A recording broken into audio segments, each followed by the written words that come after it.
क्रम में सम्मिलित करने योग्य है। सुन लो भैया, कौन कौन से ब्राह्मण श्राद्ध में सम्मिलित करना चाहिए और कैसे ब्राह्मण त्यागजा माने गए और कौन से ब्राह्मणों को श्राद्ध में खाने के लिए नहीं बुलाना चाहिए। सुनना चाहते हो क्या?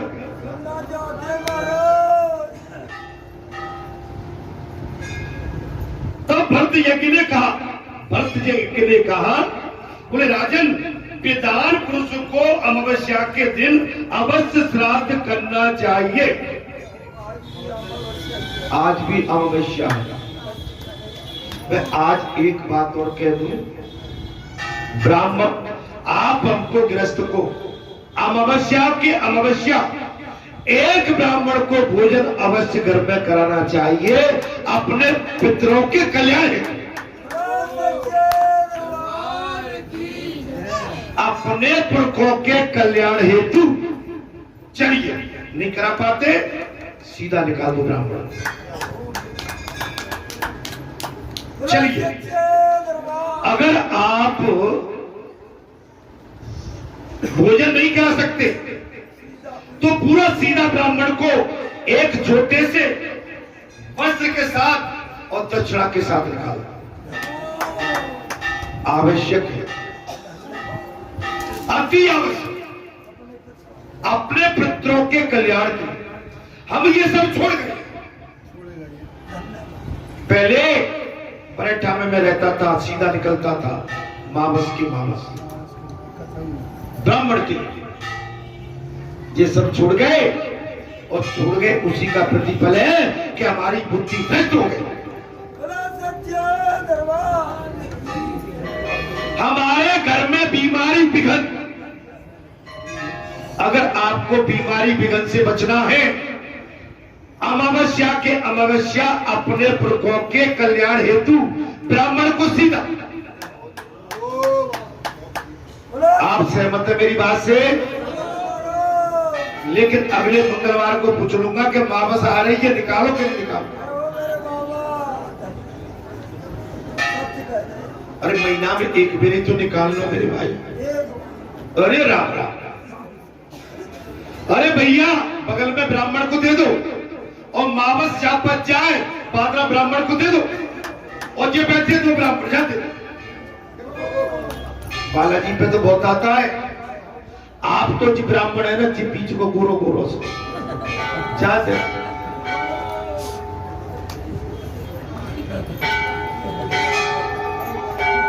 क्या भैया सिमन ने मिलना चाहिए कि नहीं मिलना चाहिए?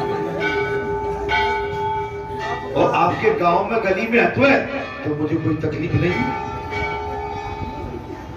पंडित जी ऐसा थोड़ी होता है। अरे आपसे दोस्ती करिए, ऐसे थोड़ी हो। हाँ? अरे धीरे धीरे पूछ भैया कैसे गई है फूट, अभी तो बहुत कुछ करना है। अगर आपने मित्रता की, उनका ध्यान नहीं रखा तो जी आपको भी दोष लग जाए। तो मैं ठीक हूँ। जो मोड़ा बेचारा इतना बढ़िया काम करता है, सब करके आता है, तपस्या में रहता है। जो मोड़ा अचलेश्वर पे 5 बजे 4 बजे बहुत बहुत बहुत साधना में रहता है, भयंकर साधना, झाड़ू पोछा। मैंने देखा इसलिए कह रहा हूं, और मैंने एक ऐसा नहीं कि एक दिन देखा, मैं रोज देखता हूं। भगवान किसी की मजदूरी को कभी रखता नहीं है। मैं ब्याज के, मैं सूद के देता है।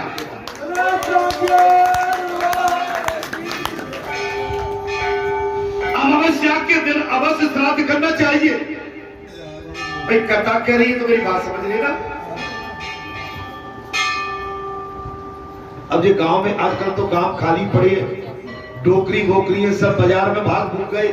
कब को पतो ही ना पत्तू के कब श्राद्ध निकल गो, डोकरी कहाँ है, बहू कहाँ है, काकी कहाँ है, आजी कहाँ है, वो कहाँ है, पतो ही नहीं पड़।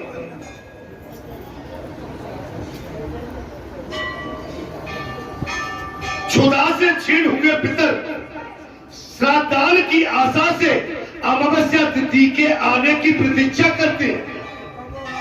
सुन रही कि नहीं सुन रही तुमने कहा? अरे आज कोई तो एक संकल्प ले लो कि मैं अमावस्या के अमावस्या, एक कोई खड़े होके कह दो कि मैं आज वचन लेता हूं या लेती हूं या देती हूं कि अब मैं अपने पुरखों के लिए अमावस्या के अमावस्या अगर भोजन न करा पाई तो सीधा ब्राह्मण को दूंगी। सभी देंगे? बहुत अच्छा। अरे महाराज आप तो खुल के भाग हमारे, मेरी झोपड़ी में राम पधारे।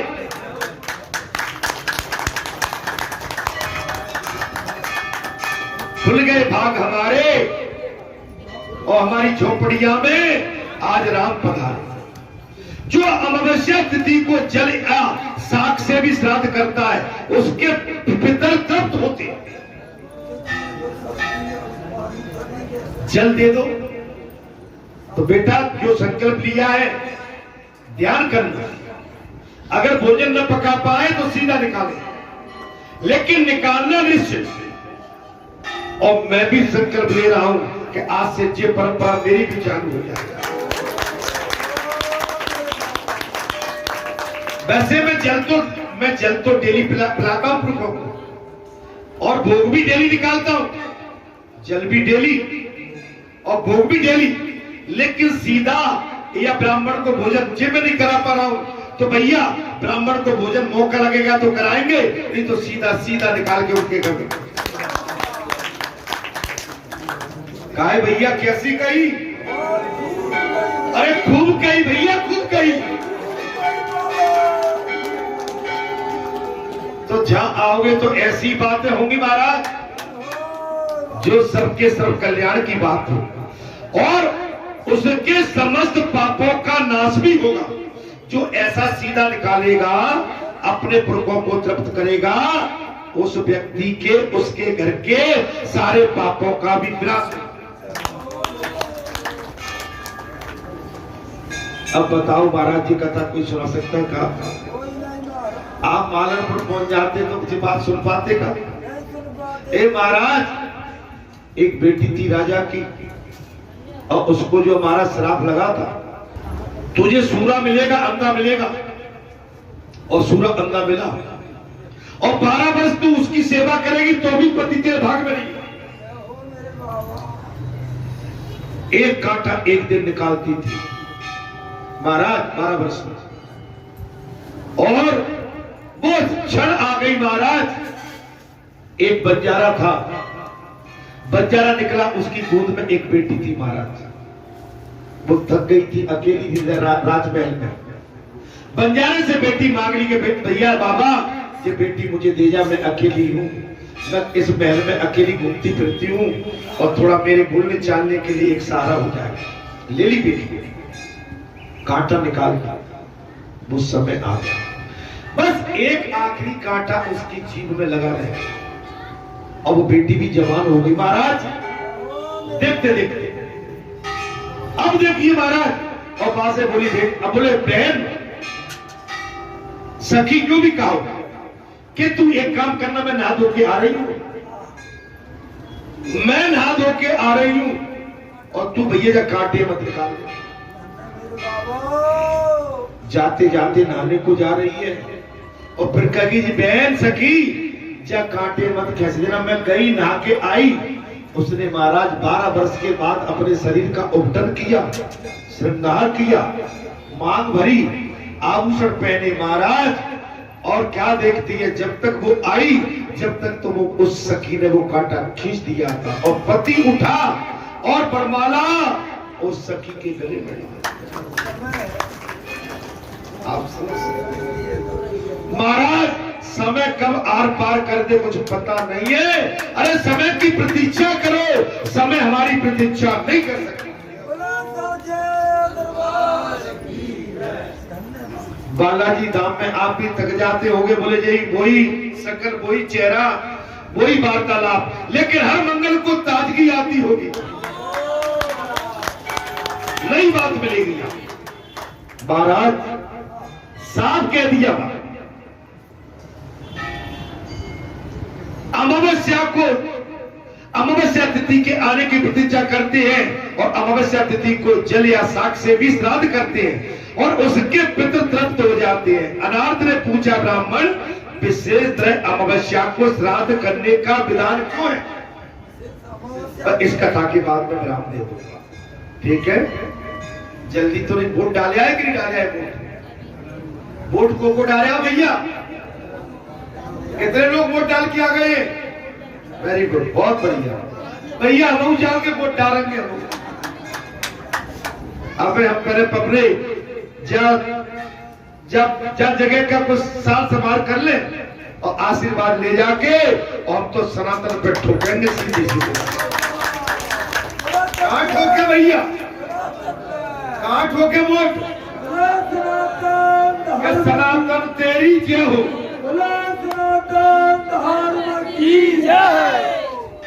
अनाथ ने पूछा, ब्राह्मण विशेष अमावस्या को श्राद्ध करने का विधान क्यों है? 12 मरे हुए जीव तो अपने कर्म अनुसार स्वभाव शुभ गति को प्राप्त होते हैं। मरे हुए जीव तो अपने कर्म के अनुसार स्वभाव गति को प्राप्त होते हैं। फिर श्राद्ध काल में वे अपने पुत्र के घर में कैसे पहुंच जाते हैं?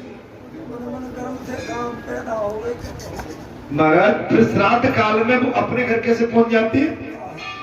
तब भर्तज्ञ ने कहा, महाराज जो लोग यहाँ मरते हैं ना, उनमें से कितने इस लोक में जन्म ग्रहण करते हैं? जो लोग यहाँ मरते हैं ना, उनका पुनर्जन्म भी हो जाता है। और कितनी पुण्य आत्मा स्वर्ग लोगों में स्थित हो जाते हैं और कितने पाप आत्मा जीव यमलोक में निवास करते हैं।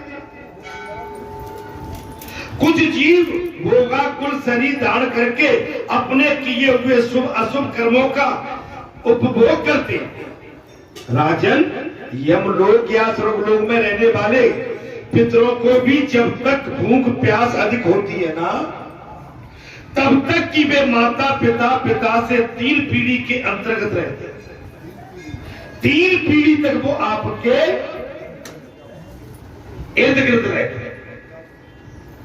जब तक वे श्राद्ध कर्ता पुरुष के मातामह और पितामह, वृद्ध पितामह एवं पितामह और पितामह या पितामह पद से रहित जब तक श्राद्ध भाग ग्रहण करने के लिए उनमें भूख प्यास की अभिलाषा अधिकता होती है, पितृलोक या देवलोक में पितर श्राद्ध काल में सूक्ष्म शरीर आकर श्राद्धी ब्राह्मणों के शरीर में स्थित होकर श्राद्ध भाग ग्रहण कर लेते।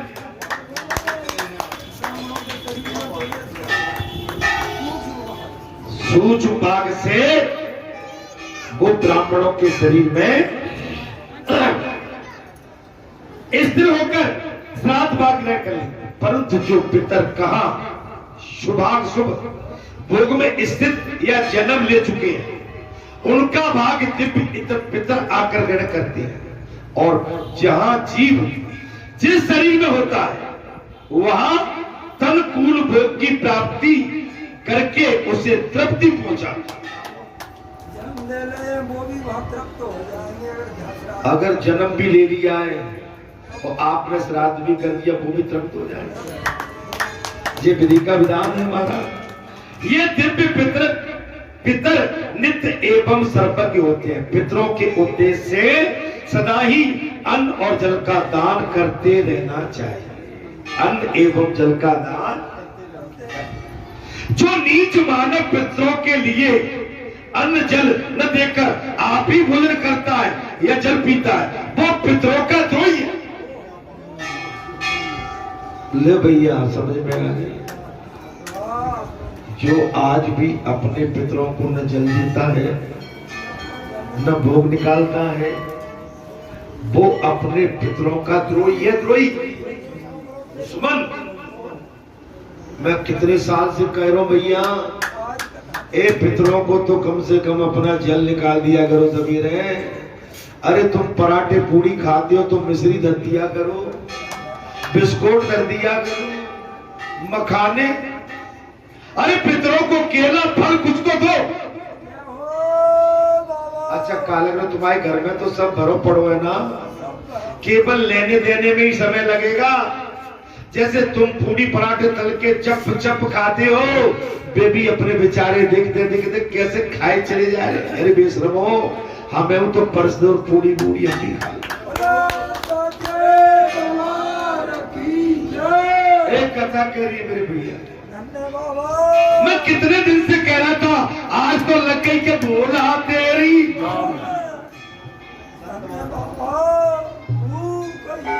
घूम गई। आप समझ माने अपने पितरों के लिए भोग नहीं निकालने, हम बहुत बड़ी कोई त्रुटि कर। जल ऐसे में मटका का जल हम जानते थे, हमारे दादा बाबा कहते आह सीरो धरो है मटका में देख भैया क्या सीरो धरो है, हम कहते कक्का सीरो ले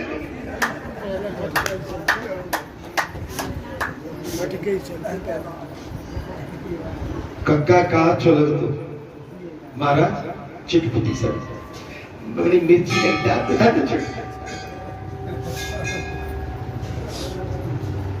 मैं एक ऐसे सब रखते हैं जैसे भगवान को मुंह निकलता है ना सुबह, वही हम कहते हैं और सब रख।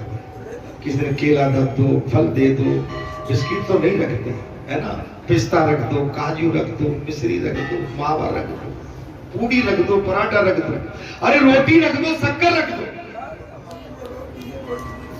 कछु तो बनो होगा। पितरा हमारे जाम कथा क्या कहते हैं हमारा, हाँ, जो नीच मानव पितरों के लिए अन्न और जल न देकर आप ही भोजन करता है या जल पीता है, वो पितरों का द्रोही होता है। कथा कहूं कि नहीं कहूं, तो मुंह पे नाराज तो नहीं हो रहे। उसके पितर स्वर्ग में अन्न और जल नहीं पाते, इसलिए शक्ति के अनुसार अन्न और जल उनके लिए अवश्य देना चाहिए। उनको स्वर्ग में नहीं मिल रहा है, वो भूखे हैं, प्यासे हैं, उनको आप यहाँ से मृत्यु लोक से उनकी जो भी वंशज है अपने पितरों को जल अन्न और सब श्राद्ध द्वारा तृप्त किए हुए पितर मनुष्य को मनोवांछित भोग प्रदान करते हैं।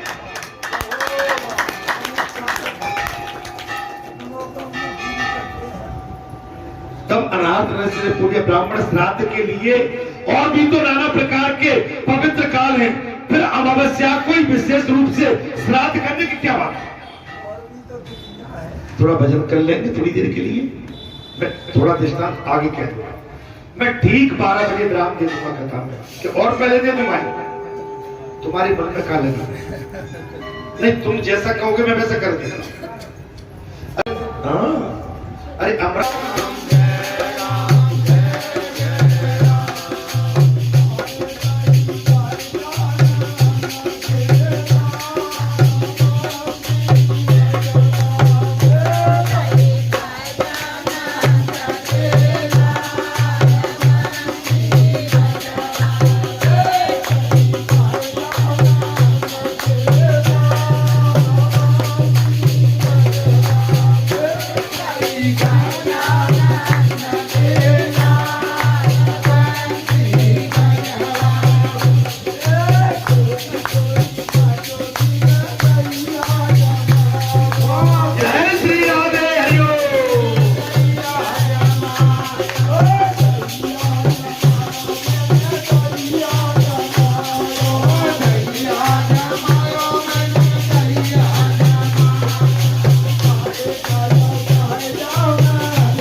कथा बहुत सुंदर चल रही है, थोड़ी कथा में और कहता हूँ, आनंद आ गया। महाराज अनाथ नरेश ने पूछ लिया ब्राह्मण, भजन गाना है? अच्छा गाओ गाओ। तो मैं एक भजन गा लूं? श्वास पे होश में तन तेरा यूं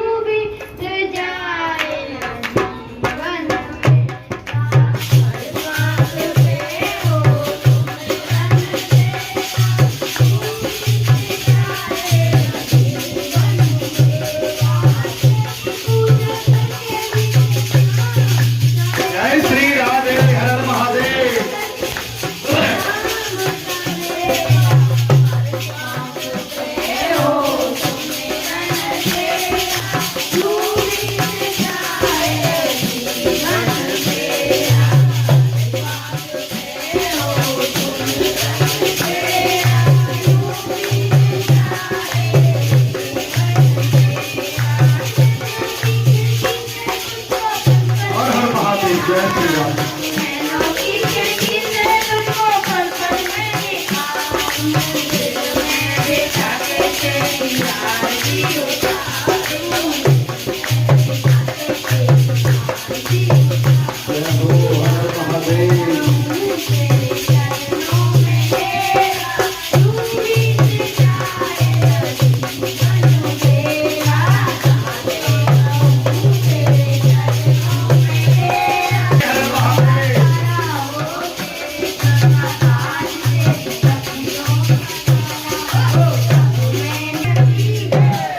वैष्णो देवी मैया की बोल सदगुरु क्या भगवान। बोला तेरी बम बम प्यारे बम बोले पार्वती बदे हर हर महादेव। जय श्री राधे। बहुत ही सुंदर बालक का भाव और उसका जो अंदर से श्रद्धा आस्था भगवान के चरणों में, निश्चित आशीर्वाद का पात्र हो। प्रभु आपकी सदैव सहायक होकर आपको आगे का मार्गदर्शन करे। बात चल रही है कथा महाराज श्राद्ध की। श्राद्ध की पवित्रता अपने पूर्वजों के लिए अत्यंत आवश्यक है। हमारा जीवन हमारे पूर्वजों के ऊपर आधारित है। हमारे पूर्वजों ने कुछ अच्छे सत्कर्म किए थे, तब जाके हमको ये मानव शरीर प्राप्त हुआ। अपने पूर्वजों की हमेशा गाथा गाई जाती है। मैंने शायद पिछले शनिवार को भी कहा था कि धन्य बरठा के हमारे पूर्व पुरखा जिनकी बात मानी जाती थी उस समय। अब तो सब धीरे धीरे, मैं उसकी तरफ नहीं जाना चाहता हूं। महाराज पुरखों का हमेशा सम्मान अपने गांव का, स्थान का, नगर का, अपने राष्ट्र का और राष्ट्र की मिट्टी की गाथा का। बोले अमावस्या विशेष रूप से श्राद्ध करने के लिए क्यों उपयोग? तब भरत यज्ञ ने कहा महाराज ये सत्य की श्राद्ध योग और भी बहुत से समय है और समय भी है। श्राद्ध योग और भी समय, मनवादी तिथि, युगादि तिथि, संक्रांति काल, व्यतिपात, गजत छाया, चंद्र ग्रहण, सूर्य ग्रहण, इन सभी समय में पितरों की तृप्ति के लिए श्राद्ध करना चाहिए। समझ में आई कुछ बात? अभी सुनी नहीं आपने, दोबारा सुन लो। महाराज मनवाद तिथि, युगादि युग तिथि, संक्रांति काल, व्यतीत पात, गच्छ छाया, चंद्र ग्रहण एवं सूर्य ग्रहण, इन सभी समय में पितरों की तृप्ति के लिए श्राद्ध करना चाहिए। श्राद्ध पुण्य तीर्थ महाराज, पुण्य तीर्थ, पुण्य मंदिर, श्राद्ध योग ब्राह्मण तथा श्राद्ध के योग उत्तम पदार्थ प्राप्त होने पर बुद्धिमान पुरुषों को बिना पर्व के भी श्राद्ध कर लेना चाहिए। आप तीर्थों में जा रहे हो, अपने प्रभुओं को याद करो, उनके लिए जल अर्चना करना, उनके लिए पुष्प फल भोग आप सब उनके लिए अर्पित करना। आपके तीर्थ में भी आपके साथ आपके पूर्वज रहेंगे। अमावस्या को जो विशेष रूप से श्राद्ध करने का आदेश दिया गया है, इसका कारण बताता हूं। एकाग्र चित्त होकर सुनो जी। अनार्थ नरेश ने कहा है प्रत्येक जी से जी, अमावस्या के सूर्य की सहस्त्र किरणों में जो सबसे प्रमुख, उसी का नाम है अमा। प्रमुख किरण कौन सी है? अमा। उस अमा नामक प्रधान किरण से ही तेज से सूर्यदेव तीनों लोगों को प्रकाशित करते हैं। एक है अमा, अमा नाम की किरण। ये कोई आपको शास्त्री नहीं बताएगा, वेदाचार्यों ने भी नहीं बताया होगा। चलो बालाजी धाम में ये सब समझ लो। अमा, उस अमा नामक प्रधान ग्रहण सिंह के ही तेसे सूर्यदेव तीनों लोगों को प्रकाशित करते हैं। उसी अमा में तिथि विशेष को चंद्रदेव निवास करते हैं, उसी में चंद्रदेव भी निवास करते हैं, इसलिए उसका नाम अमावस्या है।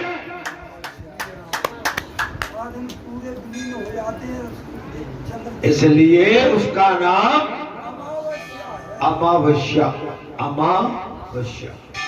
जो सबसे तेज किरण का नाम क्या है? अमा, और उसमें चंद्रदेव भी विराजमान हो जाते हैं, तो अमावस्या। यही कारण है कि अमावस्या प्रत्येक धर्म कार्य के लिए अच्छे फल देने वाली बताइए। यही कारण है प्रत्येक प्रतिफल के लिए अमावस्या अच्छे फल देने वाली बताइए। श्राद्ध कर्म तो इसका विशेष महत्व है, इसलिए अग्नि, सुबात और बरहिस्र, आज्यप, सोमत, रसमप, अपहूत, आयुपुण्य, श्राद्धभुक तथा नांदीभुक, ये 9 दिव्य पितृ बताए गए हैं। ये 9 दिव्य पितृ बताए गए। कौन कौन से? अग्निस्वात, अग्नि में वास करने वाले महाराज,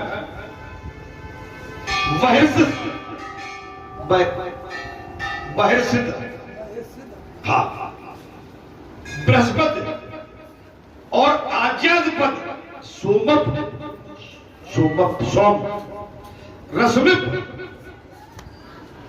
अपहूत, आयुंतन, श्राद्ध युक्त तथा नांदी मुख, ये 9 प्रमुख जो है पितर योग बताए गए हैं। आदित्य, वसु, रुद्र तथा दोनों अश्वनी कुमार भी केवल नंदी मुख पितरों को छोड़कर शेष सभी को तृप्त करते हैं। आदित्य, वसु, रुद्र तथा दोनों अश्वनी कुमार केवल नांदी मुख पितरों को छोड़कर से सभी को तृप्त करते हैं। ये पितृगण ब्रह्मा जी के समान बताए गए। ये पितृगण कैसे बताए गए हैं? ब्रह्मा जी के समान। अतः पत्योनि ब्रह्मा जी उन्हें तृप्त करने के पश्चात सृष्टि कार्य प्रारंभ करते हैं। इनके सिवाय दूसरे भी ऐसे प्रतिपतत होते हैं जो स्वर्गलोक में निवास करते हैं। वे 2 प्रकार के होते हैं, एक तो सुखी और दूसरे दुखी। एक सुखी है, यहां से तृप्त होके गए हैं, और एक परेशानी में गए हैं, संकट में, वो दुखी रहते हैं। मृत्यु लोक में रहने वाले वंशज जिनके लिए श्राद्ध करते और दान देते, वे सभी वहां हर्ष में भरकर देवताओं के समान प्रसन्न होते हैं।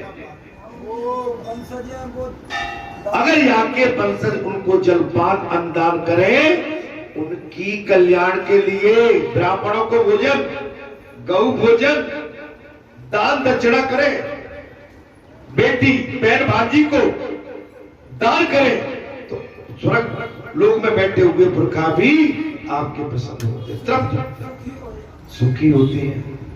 आप समझ लो श्राद्ध की विधि, और आज पुरखों के लिए ये कथा आपको कोई वेदाचार्य अलग से नहीं बताएगा।